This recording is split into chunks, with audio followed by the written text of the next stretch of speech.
नमस्कार दोस्तों, मैं हूं मुकेश और आप सभी का आज की इस क्लास में बहुत बहुत स्वागत है। दोस्तों, आज हम पढ़ेंगे रीजनिंग का एक महत्वपूर्ण टॉपिक जिसका नाम है क्रम परीक्षण, रैंकिंग टेस्ट। जैसा कि नाम से स्पष्ट है, ये जो प्रश्नावली है क्रम से संबंधित है। तो इसमें होता क्या है, कोई भी पंक्ति होती है, लाइन होती है, चाहे वो क्षैतिज लाइन हो चाहे ऊर्ध्वाधर लाइन हो। तो उस लाइन में क्या होता है कि बहुत सारे व्यक्ति होते हैं या फिर बहुत सारी वस्तुएं होती हैं जो क्रम से व्यवस्थित होती हैं। तो इस प्रश्नावली में हमसे उन व्यक्तियों का, उन वस्तुओं का क्रम पूछा जाता है, उनका क्रम का निर्धारण किया जाता है इस प्रश्नावली में, जिसका नाम है क्रम परीक्षण। किस किस प्रकार के सवाल आते हैं आप देखिएगा। जैसे मान लिया जाए कोई लाइन है, उस लाइन में कितने व्यक्ति हैं ये हमें दिया हुआ आएगा और कहा कहा जाएगा कि इसमें कोई व्यक्ति है, उसका बाईं तरफ से तो इतना क्रमांक है, तो बताइए दाईं तरफ से कितना होगा। या फिर ऐसा आता है, उस व्यक्ति का बाईं तरफ से क्रमांक दे रखा है और दाईं तरफ से क्रमांक दे रखा है, तो कुल व्यक्तियों की संख्या पूछी जाती है। इस टाइप के सवाल आते हैं इस प्रश्नावली में। तो इस प्रश्नावली के सारे सवालों को समझने के लिए आपको एक सूत्र का जानना बहुत जरूरी है, उसको समझना बहुत जरूरी है। यदि आपने उसको ढंग से समझ लिया तो पूरी प्रश्नावली बड़ी इजी ही, आसानी से हल हो जाएगी, आपको कोई भी प्रॉब्लम फेस नहीं करनी पड़ेगी। तो उस सूत्र को समझने के लिए चलिए बोर्ड पर आते हैं। मान लीजिए कोई लाइन है, उसमें 10 व्यक्ति हैं, मैंने 10 माना है, आप 15, 20, 30 कितने भी मान सकते हैं। तो 10 व्यक्ति मैंने मान लिए। कौन कौन से व्यक्ति माने मैंने? जैसे ए, बी, सी, डी, ई, एफ, जी, एच, आई, जे। ये 10 व्यक्ति क्रम से एक लाइन में खड़े हैं अथवा बैठे हैं, जो भी है। अब जैसे हम डी कोई व्यक्ति है, उसके क्रम के बारे में चर्चा करें तो हम बाईं तरफ से इसका क्रम देखते हैं, यानी कि लेफ्ट साइड से इसका लेफ्ट साइड से क्रम देखें तो इसका क्रम आता है चौथा, 4वां क्रम आता है। अब यदि इसी व्यक्ति का हम दाईं तरफ से, राइट साइड से यदि क्रम देखें तो इस व्यक्ति का क्रम आता है 1, 2, 3, 4, 5, 6, 7। कौन सा क्रम आता है? 7वां क्रम। जबकि टोटल व्यक्ति कितने हैं? कुल व्यक्ति हैं 10। अब यदि हम लेफ्ट साइड वाले क्रमांक को और राइट साइड से गिने हुए क्रमांक को जोड़ें तो ये कितना आता है? 4 + 7 कितना आ गया? 11। यानी कि बाएं से क्रमांक और दाएं से क्रमांक, किसका क्रमांक? डी का, उन दोनों क्रमांकों को हमने जोड़ा तो कितना आया? 11। कुल व्यक्तियों से एक ज्यादा। ठीक है। यदि ये 20 होता तो बाएं से क्रमांक और दाएं से क्रमांक जोड़ते तो कितना आता? 21 आता। 50 व्यक्ति होते तो बाएं से क्रमांक और दाएं से क्रमांक दोनों को जोड़ते तो कितना आता? 51 आता। तो यहाँ पे देखो 10 व्यक्ति थे, हमने डी का बाएं से क्रमांक जोड़ा और दाएं से क्रमांक जोड़ा। डी का बाएं से क्रमांक था 4 और डी का दाएं से क्रमांक था 7। इन दोनों के क्रमांक को जोड़ा हमने तो कितना आया? 11। 11 क्यों आया? क्योंकि जो डी है वो 2 बार काउंट हो गया, 2 बार गिनने में आ गया। एक बार तो कब आ गया? जब हमने बाएं से इसका क्रमांक गिना तो चौथे नंबर पे आ गया। एक बार कब गिनने में आ गया? जब हमने इसको दाईं तरफ से गिना तो 7वें नंबर पे आ गया। 2 बार काउंट हो गया। कितनी बार काउंट होना चाहिए था? 1 बार। तो मैं कहना ही चाह रहा हूं कि यदि बाईं तरफ से क्रमांक और दाएं तरफ से क्रमांक, इन दोनों के जोड़ में से यदि मैं 1 घटा दूं, क्यों घटा दूं 1? क्योंकि ये जो डी है ना 2 बार गिनने में आ गया, इसलिए क्या हो गया? योग इनका 11। अब 11 में से कितना घटाऊं कि योग वही आ जाए 10? कुल कितना घटाऊं? 1। तो लेफ्ट साइड के क्रमांक और राइट साइड के क्रमांक के योग में से कितना घटा दूं? 1। तो आ जाएगी कुल व्यक्तियों की संख्या। कुल व्यक्तियों की संख्या, ये हमारा सूत्र बन गया।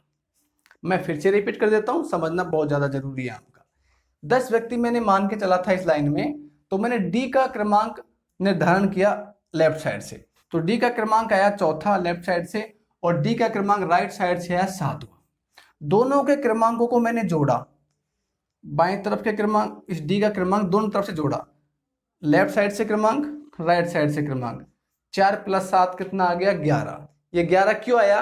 क्योंकि डी है ना ये 2 बार गिनने में आ गया, एक तो बाएं तरफ से गिनने में आ गया और एक दाएं तरफ से गिनने में आ गया, तो 11 आ गया।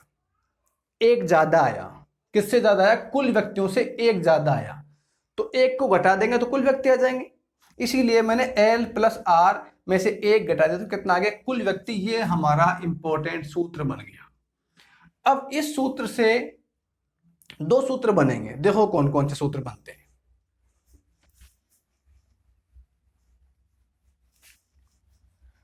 तो देखते हैं, यदि हमको लेफ्ट साइड से बाईं तरफ से क्रमांक ज्ञात करना हो तो कैसे ज्ञात करेंगे? अब लेफ्ट का L का मान ज्ञात करना है तो इन सबको उधर भेज देता हूं। तो देखो उधर पहले से ही कुल है, कुल तो पहले से ही है, ये माइनस का उधर क्या हो जाएगा? प्लस का, बराबर के चिन्ह से जब इधर जाएगा माइनस का तो क्या हो जाएगा? प्लस का, और ये प्लस का उधर क्या हो जाएगा? माइनस का। तो ये सूत्र बन गया एक। तो ये क्या है? बाएं से क्रमांक, बाएं तरफ से क्रमांक का सूत्र बन गया। ये कब काम में आता है? जब सवाल में हमको कुल संख्या दे रखी हो और दाईं तरफ से क्रमांक दे रखा हो, तो बाएं तरफ से क्रमांक कैसे ज्ञात करते हैं। अब हमको यदि दाएं तरफ से क्रमांक ज्ञात करने हो तो कैसे ज्ञात करते हैं? उधर तो पहले से ही कुल है बराबर से, इधर तो इस माइनस को भेजूंगा तो क्या हो जाएगा? प्लस का 1 हो जाएगा। अब इस L को और भेजूंगा उधर तो क्या हो जाएगा? माइनस का L। तो ये 2 सूत्र बन गए। एक तो बन गया L प्लस R माइनस 1 बराबर कुल, और इसी से ये 2 सूत्र बने। इसी समीकरण से L का मान निकाल लो, इसी समीकरण से R का मान निकाल लो। L तो क्या होता है? बाएं तरफ से क्रमांक, R क्या होता है? दाएं तरफ से क्रमांक। जब क्या दिया हो? कुल संख्या दी गई हो और दाएं तरफ से क्रमांक दिया हो तो लेफ्ट साइड से क्रमांक ज्ञात कर सकते हैं, और लेफ्ट साइड से क्रमांक दे रखा हो तो राइट साइड से क्रमांक ज्ञात कर सकते हैं जब कुल संख्या दी हुई होती है। तो ये जो सूत्र है इसी से बने दोनों सूत्र। अब ये तो हमने कब पढ़ा? जब कोई पंक्ति ऐसी हो क्षैतिज, ऐसे क्षैतिज। अब मान लो कोई पंक्ति हॉरिजॉन्टल है, ऐसे खड़ी हुई ऊपर से नीचे, तो उसका सूत्र कैसे ज्ञात करेंगे? जैसे ऐसे ज्ञात किया वैसे ज्ञात करेंगे।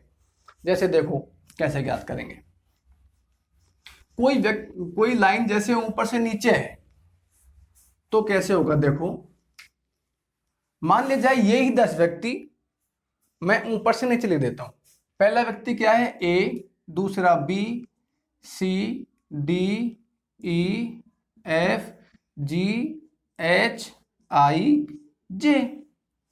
तो 10 व्यक्ति मैंने लिख दिए, क्रम से बैठे हुए हैं लाइन में। अब हम जैसे D की बात करें पुनः, तो ऊपर से यानी कि टॉप से, T फॉर टॉप, टॉप से इनका क्रमांक कितना है? D का 4 है, और नीचे से यानी कि बॉटम से, B फॉर बॉटम, बॉटम से कितना क्रमांक है? 1 2 3 4 5 6 7, वही 7वां क्रमांक है। ऊपर से तो था 4वां और नीचे से क्या है? 7वां। तो देखो टॉप प्लस बॉटम, यानी कि टॉप से क्रमांक और बॉटम से क्रमांक, ऊपर से क्रमांक प्लस नीचे से क्रमांक, कितना हो गया? 4 प्लस 7 बराबर 11। पहले वाले की तरह ही हो गया, लेफ्ट प्लस राइट बराबर 11 आया था, वैसे टॉप प्लस बॉटम बराबर कितना है? 11। एक ज्यादा हो गया, क्यों हो गया? क्योंकि 2 बार काउंट हो गया ये। तो कुल लाने के लिए क्या करना पड़ेगा हमको? इनमें से एक घटाना पड़ेगा। किसमें से? टॉप प्लस बॉटम माइनस 1 बराबर क्या हो जाएगा? कुल। तो टॉप प्लस बॉटम तो कितना था? 10, 10 में से एक घटा दो कितना गया? टॉप प्लस बॉटम कितना था? 11, 11 में से एक घटा दो कितना गया? 10। तो 10 कितने व्यक्ति हैं? कुल। तो ये सूत्र बन गया। जैसे उस समय क्या बना था? लेफ्ट प्लस राइट माइनस 1 बराबर कुल बना था। तो इसी प्रकार इसमें क्या बन गया? टॉप प्लस बॉटम माइनस 1 बराबर कुल। अब इससे 2 सूत्र बन जाएंगे, जैसे हमने L का और R का सूत्र बनाया था वैसे इसमें बनेंगे। तो टॉप बराबर क्या हो जाएगा बताओ? मतलब ऊपर से क्रमांक बराबर कुल, तो यहाँ पे है ही पहले से, ये माइनस से क्या हो जाएगा? प्लस, और ये प्लस का भी है, क्या हो जाएगा? माइनस का भी। एक सूत्र तो ये बन गया इसी से। एक सूत्र और बन जाएगा किससे? बॉटम से क्रमांक, यानी कि नीचे से क्रमांक, बराबर में कुल तो पहले से ही है, ये माइनस का क्या हो जाएगा? प्लस का 1 हो जाएगा। अब इसको भेज दो T को, तो ये क्या हो जाएगा? माइनस का T। तो 2 सूत्र प्रमुख हैं इसमें। कौन कौन से सूत्र? एक तो ये आया था, अभी मैंने बताया था आपको, लेफ्ट से क्रमांक प्लस राइट से क्रमांक माइनस 1 बराबर कुल, यानी कि टोटल। एक तो ये, और एक ऊपर से क्रमांक, टॉप से क्रमांक प्लस बॉटम से क्रमांक या नीचे से क्रमांक माइनस 1 बराबर फिर से कुल। तो इनकी सहायता से ये और सूत्र बनते हैं। तो यदि ये सूत्र आपके समझ में आ गया, अब ये दो सूत्र मत मान के चलो, इनको एक ही सूत्र मान के चलो, इसी के हिसाब से तो ये बना हुआ है। तो ये सूत्र यदि आपके याद है तो पूरी प्रश्नावली हल हो जाएगी। तो आइए अब सवालों को देखते हैं कैसे हल करेंगे। तो चलिए इन सवालों को देखते हैं। दो सवाल मैंने लिखे हैं यहाँ पर, ये दोनों सवाल एंट्री लेवल के हैं, मतलब काफी आसान से हैं, जो सीधे सीधे सूत्रों से हल हो जाते हैं, लेकिन फिर भी हम देखते हैं इनको। पहला सवाल है, सीता का बाईं ओर से 18वां स्थान है, मतलब कोई लाइन है हमारी ऐसे, तो यहाँ पे मान लो सीता है। अब सीता का बाईं ओर से ऐसे, सीता का बाईं ओर से कितना स्थान है 18वां, और दाईं ओर से कितने स्थान है 30वां। ये दाईं ओर से है 30वां स्थान, ये राइट से है और ये लेफ्ट से है। तो बताइए पंक्ति में कुल कितने व्यक्ति हैं। तो कुल का सूत्र मैंने आपको लिखाया था, क्या लिखाया था बताइए, कुल बराबर लेफ्ट से स्थान, लेफ्ट से क्रमांक प्लस राइट से क्रमांक माइनस 1। तो लेफ्ट से क्रमांक कितना है बताओ 18, देन राइट से क्रमांक कितना है बताओ 30 माइनस 1। तो इसमें देख सकते हो 30 और 18 हो गए 48 माइनस 1, यानी कि कुल कितने हैं इसमें व्यक्ति, 47 व्यक्ति हैं जिसमें सीता बैठी हुई है। ठीक है, इस सवाल को देखते हैं। ये कह रहा है कि किसी पंक्ति में 80 विद्यार्थी हैं। किसी पंक्ति में कितने विद्यार्थी हैं 80, यानी कि कुल संख्या दे रखी है हमें, कुल बराबर 80 ये दे रखी है। और कह रहा है कि उनमें हरीश का स्थान प्रारंभ से कितना है 25वां। जैसे ये लाइन है, ये यहाँ पे बैठा हुआ है हरीश, हरीश इसका प्रारंभ से यानी कि इधर से लेफ्ट साइड से कितना स्थान है 25वां स्थान है, 25वां। तो बताइए उसका अंतिम से पंक्ति में कौन सा स्थान होगा। अंतिम से मतलब राइट साइड से कौन सा स्थान होगा, वो पूछा है हमसे कि राइट साइड से कौन से नंबर के क्रमांक पे आएगा हरीश। क्या दे रखा है हमें, कुल तो दे रखा है 80 विद्यार्थी हैं, जिनमें से हरीश का बाईं तरफ से यानी कि प्रारंभ से स्थान, प्रारंभ से, प्रारंभ हम मानते हैं बाईं तरफ से मान लिया हमने। तो कह रहा है कि अंतिम से उसका स्थान कौन सा होगा। तो आपको सूत्र बताया था मैंने कि इस सूत्र जो होता है ना, इससे ही बनता है वो। देखो हमको आर का मान निकालना है, राइट से स्थान, तो आर बराबर क्या आएगा, देखो कुल तो इधर पहले से ही है, कुल ये माइनस उधर क्या हो जाएगा प्लस माइनस एल। ये सूत्र बताया था मैंने आपको, आर बराबर कुल प्लस 1 माइनस एल, और लेफ्ट से निकालते तो लेफ्ट बराबर कुल प्लस 1 माइनस आर। तो आर बराबर कितना हो जाएगा बताओ, कुल तो कितने हैं 80 प्लस 1 माइनस लेफ्ट से कितना स्थान है 25, तो 81, 80 और 1 81, 81 में से कितना घटाएंगे 25, तो बचेगा हमारा 56। यानी कि इसमें कितने विद्यार्थी हैं इस लाइन में 56 विद्यार्थी हैं। तो इन सूत्रों से आसान हो जाता है ये काम। अब हम आगे देखते हैं और सवालों को जो इंपॉर्टेंट है प्रतियोगी परीक्षाओं की दृष्टि से, तो देखते रहिए। तो चलिए फ्रेंड्स इस सवाल को देखते हैं, क्या पूछा गया है इसमें। देखो क्या कहा गया है, सोना का किसी पंक्ति में। तो देखो इस सवाल को मैं दो प्रकार से कराऊंगा, एक तो ट्रिक की सहायता से और एक मेथड की सहायता से। तो सबसे पहले मेथड देख लेते हैं।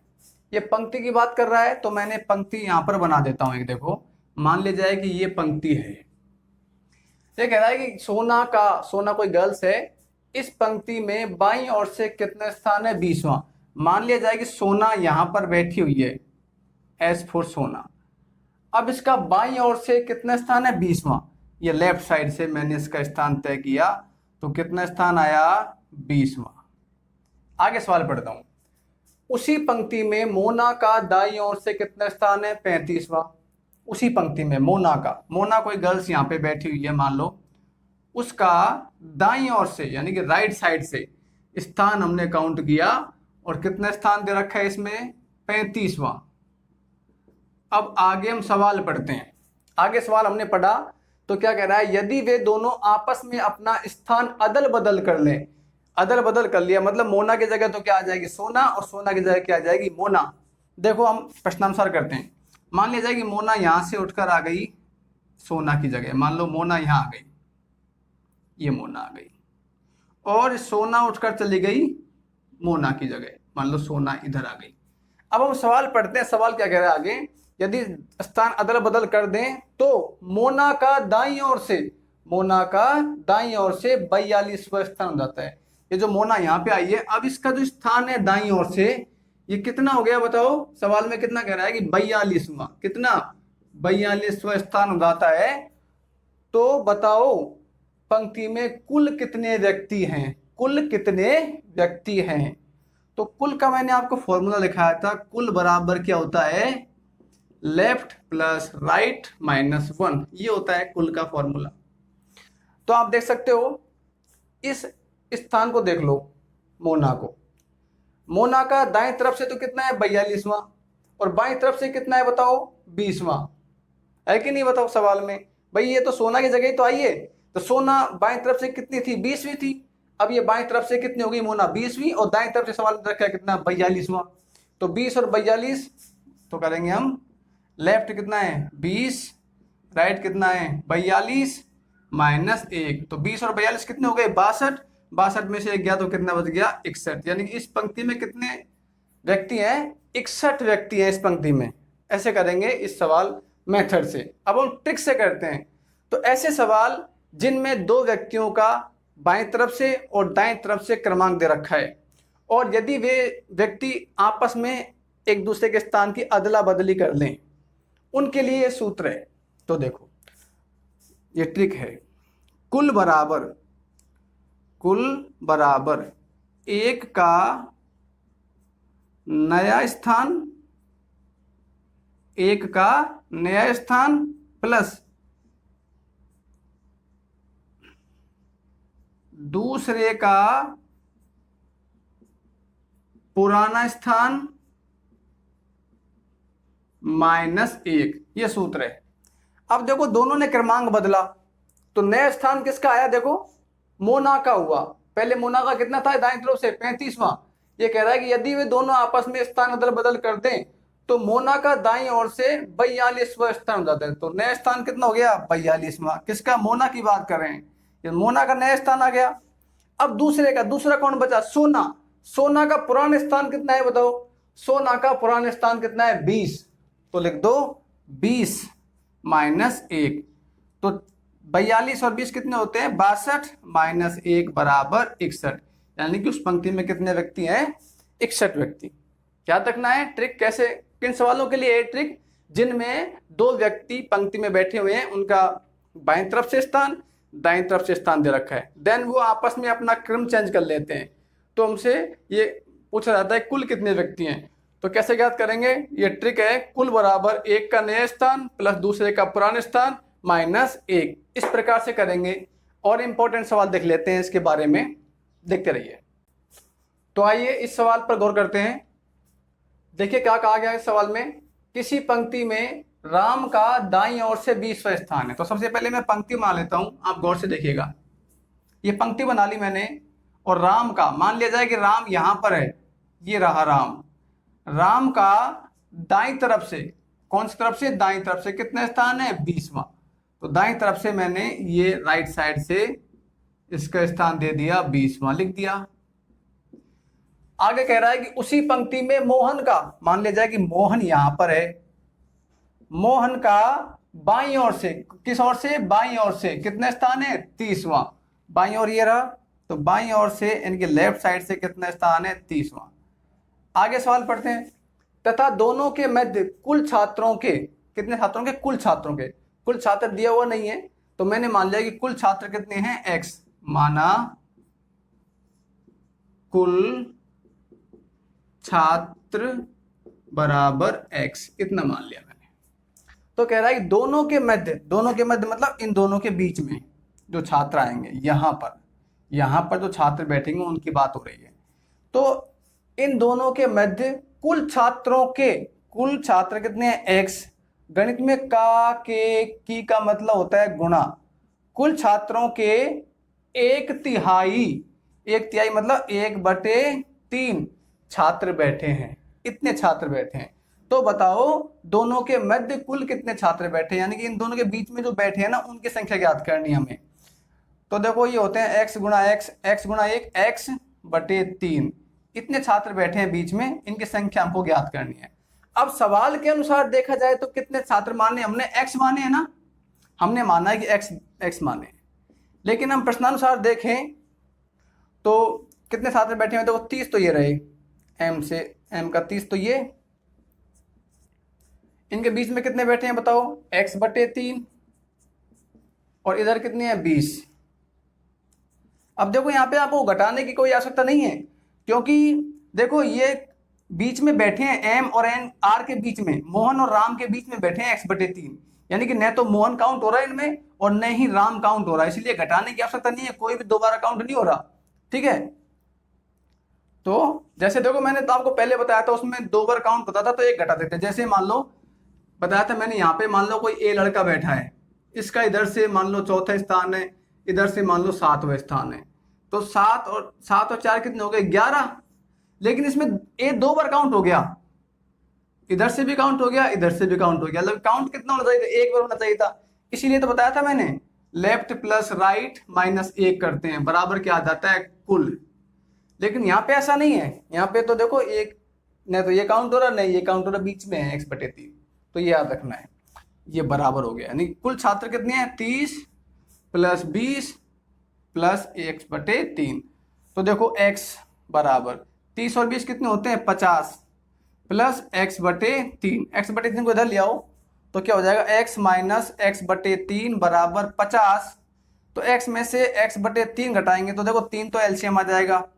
तो 3x माइनस ये आ जाएगा x बराबर 50, तो 2x हो गया, 2x/3 बराबर 50, तो x बराबर आ जाएगा, ये 2x बराबर आ जाएगा, देखो ये 3 का भाग लगेगा गुणा हो जाएगा, तो 3 गुणा 50 कितना हो गया 150, तो x बराबर आ जाएगा 150/2, यानी कि 75, 150 में 2 का भाग देंगे कितना आएगा 75, तो 75 तो क्या आ गए कुल आए, ये बीच वाले नहीं आए, ये कुल छात्र हमने माने ना ये आए।